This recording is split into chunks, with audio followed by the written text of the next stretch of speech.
wanted to talk to you guys today about, or provide you with a little bit of history of how my school, the School of Health Service Management, moved to the Ted Rogers School of Management and where we sit now today. Because I thought this history was particularly important as we are about to embroach on this scholar strike over September 9th and 10th, because it parallels many of the things that we are wanting to spend those 2 days reflecting on, things like institutional racism. And I felt like this story of our transition or our move from community services, the School of Health Services Management transition to the Ted Rogers School of Management really highlights many of the facets that are, or let's put it this way, that had been identified as contributing to institutional racism. So in about 2009, Dr. Winston Isaac, our former director of the School of Health Services Management at the time, was approached by Dr. Jim Thiessen. And his proposition to Winston was, I can help you support a move or support a response to this restructuring call to have you and your school moved to the Ted Rogers School of Management. He indicated that he had quite a few connections and definitely had the ear of the dean of Ted Rogers School of Management, and would very, very happily support this transition on the one condition that Dr. Winston Isaac provide him or build into the plan of this transitional move one faculty seat.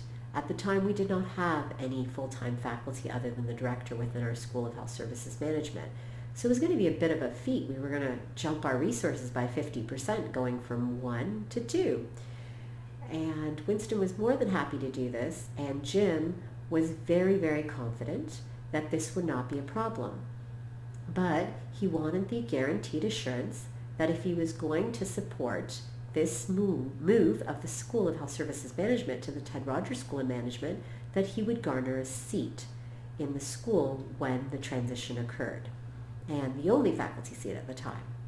And Winston was more than happy to support this because he thought this was a win-win for the school. Here we were with very little to no resources in community services, and we had functioned that way for a very long time, well over a decade, through the tenure of which Dr. Winston Isaac was the director.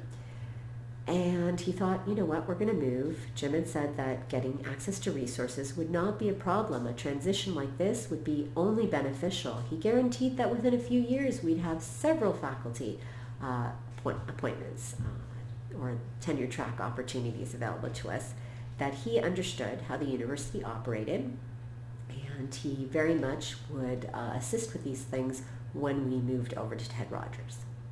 So it seemed like it was a no-brainer. Let's engage in this, and it was approved.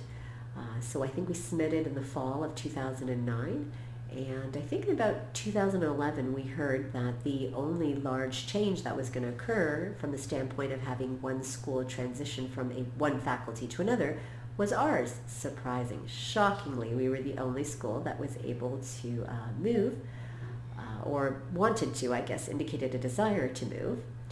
And we ended up engaging in that, and I think we moved in 2012, somewhere towards the end of 2012.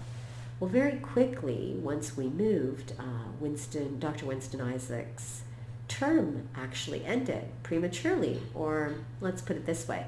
We were under the impression that when he made this transition from community services, that potentially, we didn't get confirmation, but that since we'd fall under a new faculty, that the director's role would be a new director's role, essentially, which would then give him the opportunity to serve another term.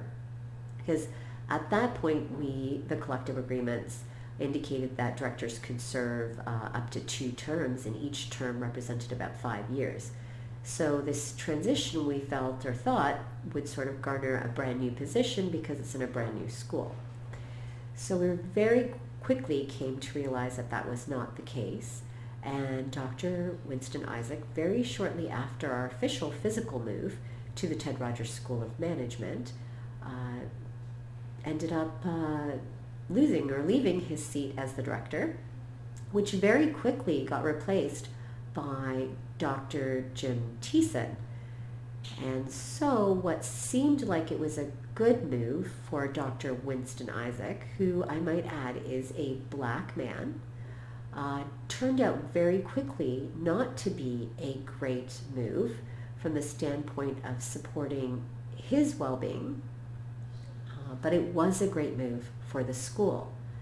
And so Winston, I think, every time I asked him, would say to me, it was important for us to make this transition.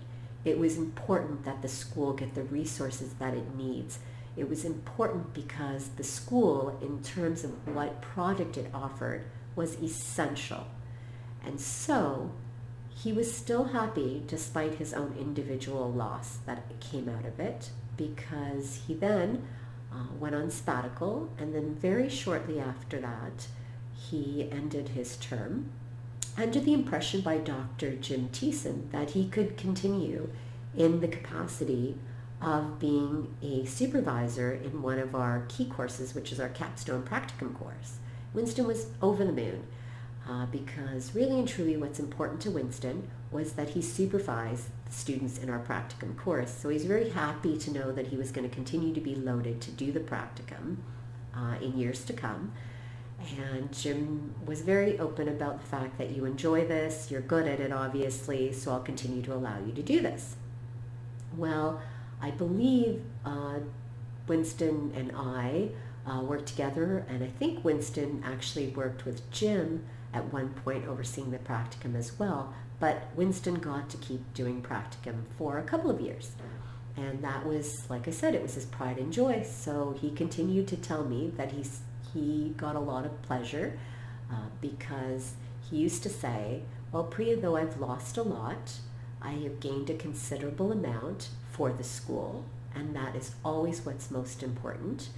And he said that he gets to oversee the students, which is his most favorite part. He said that before I was ever the director, I always attended the practicum seminars and as a QP instructor. And he said, I thoroughly enjoyed it then. I thoroughly enjoyed it throughout my tenure as the director, and I continue to enjoy the pleasure of overseeing practicum even now. So he felt like he was very blessed.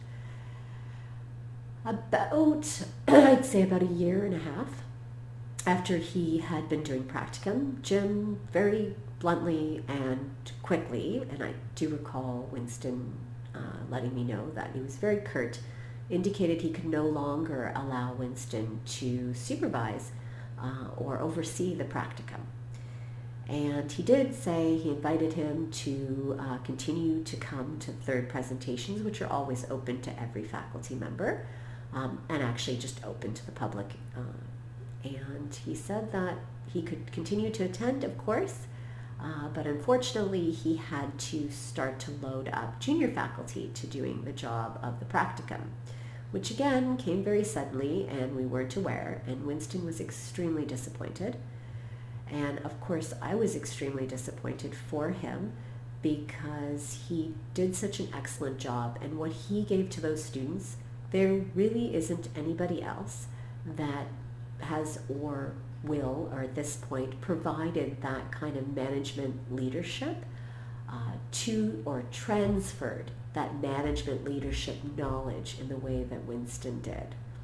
So it was a great loss for our program, I have to definitely say, but we have tried to manage and maintain and, let's put it this way, oversee the practicum in the absence of having Winston's leadership. And he was always invited to the third presentations where he was able to impart a lot of his knowledge on the students still. So he had a great impact until he passed away last year in February of 2019. So unfortunately, since that, we have not benefited from the expertise and wisdom of Dr. Winston Isaac any longer. But I thought it was very important to highlight the treatment of a faculty member, a very senior, experienced faculty member, Dr. Winston Isaac, who happened to be a black man, and his role or changes in roles that occurred quite quickly from our transition from community services to the Ted Rogers School of Management.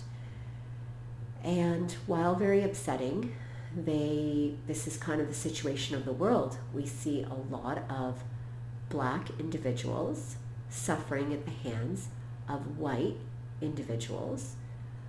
And in this case, I thought it was particularly poignant that the parallelism to what we talk about the colonial structure and the impact of the colonial structure and how it's been so long lasting. And I thought, well, this is a really interesting story, how the white man comes over to the small school and tells the black man who leads the small school, hey, come with me, I will get you resources, I will help build your school, and I will make it a better place for both you and all of your students. And then when we come, he no longer, within a year, he's no longer in a position of authority over the school. In fact, he goes from having no position of authority to not being with the school at all because he fully retires, to teaching sessionally, to not being allowed to teach sessionally, and then to passing away last year. And unfortunately, in his passing, he was not teaching practicum at the time, so he didn't have the pleasure of teaching practicum. And then, to add insult to injury, when Jim full well knows that he masterminded this entire transitional move for our school, he paid a little lip service and started the Winston Isaac lecture series, which for a few years really did reflect a commitment to the significant contribution that Dr. Winston Isaac made to our school. But very shortly after that, the Winston Isaac lecture series for the last couple years has really been the launch of the master's program, our Master's in Community Health program. So the platform that was once used to highlight Dr. Winston Isaac has now, over the last couple years, been used to propagate and continue to develop our masters and highlight our Masters in Community Health. And guess what? The Masters of Community Health was, or let's put it this way, it was born out of efforts from our entire faculty since Jim Thiessen's tenure. So it was something that he referred to often as his baby. So I just thought I'd throw this out to you, and as very wise faculty that I know I have both within Ted Rogers and across the wider university, I thought I would present this scenario because many of you don't know what is going on within your own schools, or much less within your own faculties. And I think a lot of that has to do with the fact that many faculty members, racialized faculty members, don't have environments that embrace these kinds of conversations. There's no platform, there's no place for us to talk about these extremely important issues. And by issues, I mean the impact that racism has on faculty members and how much the effects of racism block faculty members from achieving the successes that they and the contributions that they otherwise could have made to the further development and improvement of our university.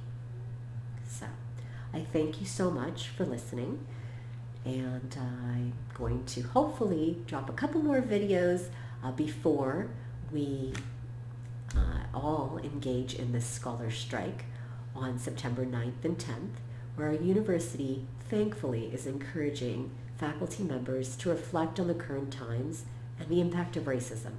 And institutional racism is just one form or one place in which we actually see the effects of racism. So I thought, there's no better time than to present the stories that I'm familiar with and to leave them with you so that you can ponder the impact or the significance of them as we pause on this Scholar Strike Day. Thank you. Take care.